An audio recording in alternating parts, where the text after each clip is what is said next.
La littérature scientifique vient de s'enrichir d'un ouvrage de droit public international. Bonjour! Je disais dans les sommaires, la littérature scientifique vient de s'enrichir d'un ouvrage de droit public international de 303 pages, publié aux éditions de Panthéon en France, écrit par le professeur ordinaire et doyen honoraire de la faculté de droit de l'Université protestante au Congo, Roger Ndende Apindia, ouvrage intitulé Traité de droit international public. C'est en présence du président de l'Église du Christ au Congo, le révérend André Bokondoa Gédéon, que l'ouvrage de traité de droit international a été porté sur le fonds baptismaux ce samedi 16 novembre 2024 dans la salle L1M2 informatique de l'UPC. Notons plusieurs personnalités politiques, éminents professeurs, corps académiques, étudiants en connaissances et membres de familles biologiques ont réussi à cette activité scientifique de grande envergure. D'entrée des jeux, nous vous convions à ces courts témoignages rendus par le professeur et ministre honoraire de la Justice Emmanuel Lozolo-Bambi Lessa. La littérature scientifique vient de s'enrichir d'un ouvrage de droit public international. Bonjour!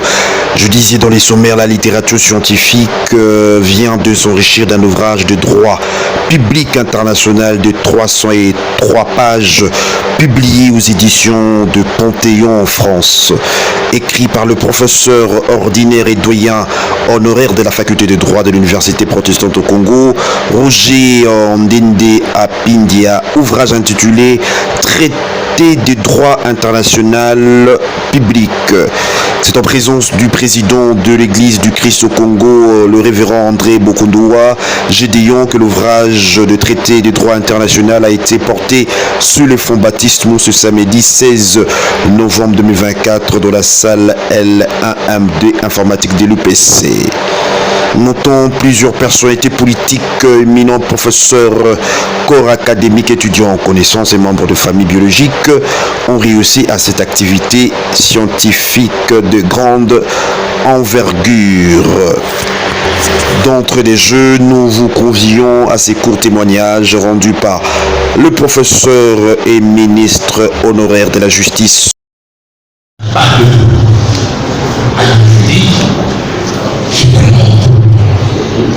Aujourd'hui, moi, Roger, je voudrais te dire merci. Merci vraiment, maman, merci pour avoir regardé. Roger, pour l'avoir vu. Et j'aimerais que nous tous, nous puissions le regarder aujourd'hui à l'université comme un référent, comme une chance de présence, comme une personne auprès de qui nous devrions aller nous tous nous approuver au regard de l'évolution aujourd'hui, que je le répète, que nous tous, nous puissions lui rendre l'honneur dont il a le droit, parce que quand je regarde les choses. Tout à l'heure, vous allez suivre le mot de bienvenue par les recteurs de l'UPC, Robert Kouibibi Bikam. Il faut cependant rappeler, l'ouvrage Traité de droit international public a été préfacé par le professeur émérite, ancien doyen des facultés de droit et ancien membre de la commission de droit international de l'ONU, Balanda Mikwin Leliel. Et aussi, il faut savoir, l'économie de la lecture de l'ouvrage fut présentée par le président honoraire de la Cour constitutionnelle, Dieudonné Kalouba. En quoi c'est résumé? À vos titres de qualité, monsieur membre du comité de gestion de l'Université protestante au Congo, mesdames et messieurs les membres du corps académique et scientifique, mesdames et messieurs les membres du personnel administratif de ouvrier, chers étudiantes et étudiants, c'est pour moi un grand plaisir de vous accueillir ce matin à l'Université protestante au Congo et de vous souhaiter très cordialement la bienvenue à l'occasion du vernissage de l'ouvrage intitulé Traité du droit international public du professeur ordinaire André Apindia Roger, doyen honoraire de la faculté de droit à l'université protestante au Congo. Aborde également plusieurs autres disciplines figurant généralement dans les traités considérés comme relevant de monographies diverses du droit international public. En effet, l'ouvrage aborde plusieurs autres disciplines telles que le droit de la mer, le droit de l'environnement. Il touche aussi à l'Organisation des Nations Unies dans les compétences diverses de ces organes. Les amendements des traités internationaux qui sont également abordés, sans oublier les actes unilatéraux des États et des organisations internationales, les relations internationales et le cadre juridique de mécanismes y relatifs. J'ai la charge de vous présenter l'ouvrage d'un collègue qui est publiciste internationaliste, en même temps un praticien du droit. Une telle conjonction de qualités donne généralement une approche intéressante pour l'enseignement et la pratique du droit, surtout du droit international du pays. C'est donc tout à son honneur que d'avoir pris un peu de son temps très chargé pour consacrer quelques lignes à la littérature scientifique. Mais c'est également une charge, un défi pour moi, de vous livrer ma grille de lecture de cet ouvrage de 303 pages, dans plus ou moins 20 minutes, publié aux éditions du Panthéon à Paris, en France. Et je me suis rappelé quelques fondamentaux de mes études secondaires. Toutes choses restant égales par ailleurs, qui est l'auteur de l'ouvrage Traité international public, professeur André Roger Apindia est docteur en droit de l'université de Paris 11 Saujon Mounet, plusieurs fois expert en matière juridico-commerciale. Il a également exercé plusieurs fonctions politiques publiques. Il est actuellement professeur des universités, doyen honoraire de la faculté de droit, l'UPC, président du conseil d'administration honoraire de la Comière. Juste après le mot de l'auteur prononcé à l'occasion de son vernissage de son ouvrage, vous retrouverez l'extrait des déroulés du vernissage par le président de l'ECC, André Bokondoua.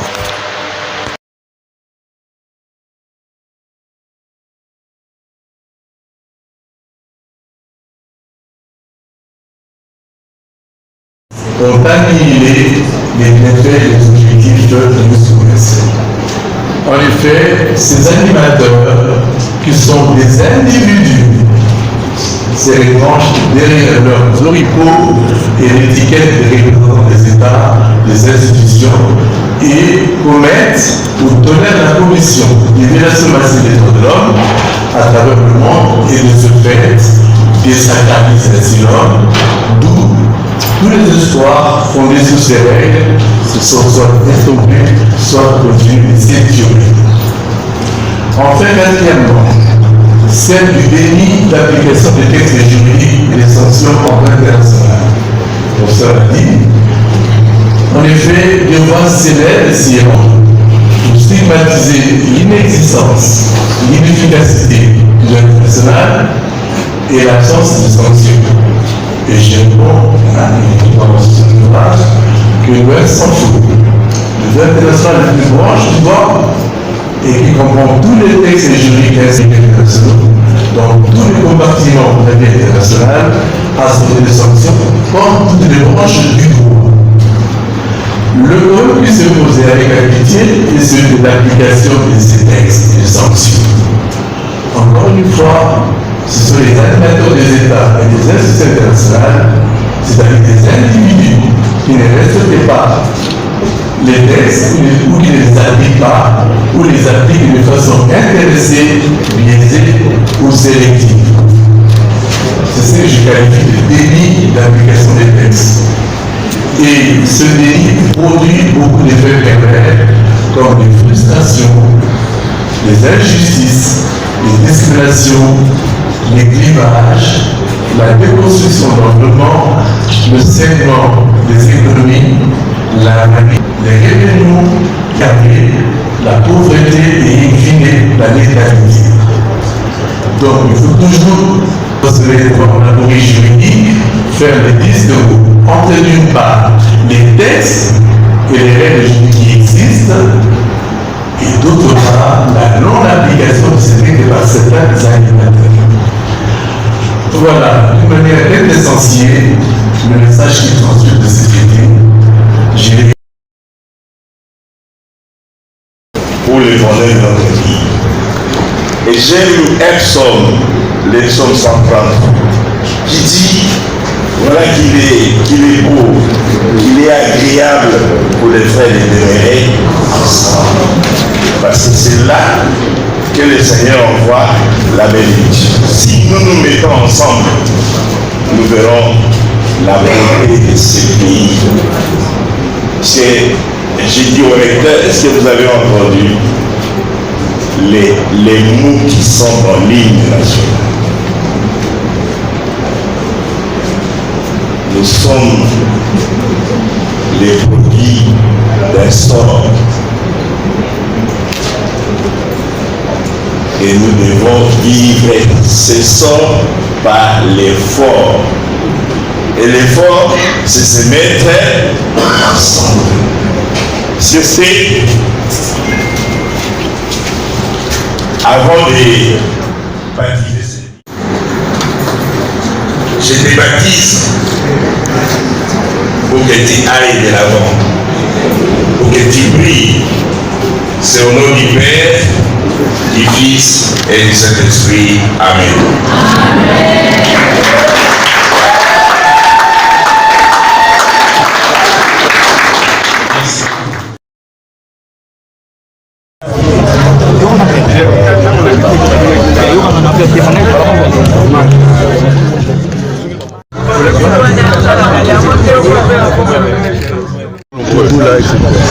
Voilà ma petite notre famille, mais ce petit-là est toujours parmi les vieux. Donc moi j'ai vécu parmi les vieux. Et donc je ne sais pas s'il a besoin de mes encouragements. Il a mon soutien. Voilà, c'est ce que je peux dire. Votre nom? Salomon, comme le roi. C'est le procureur général de la Cour de compte. Merci. Je passais en revue tout à l'heure. $4.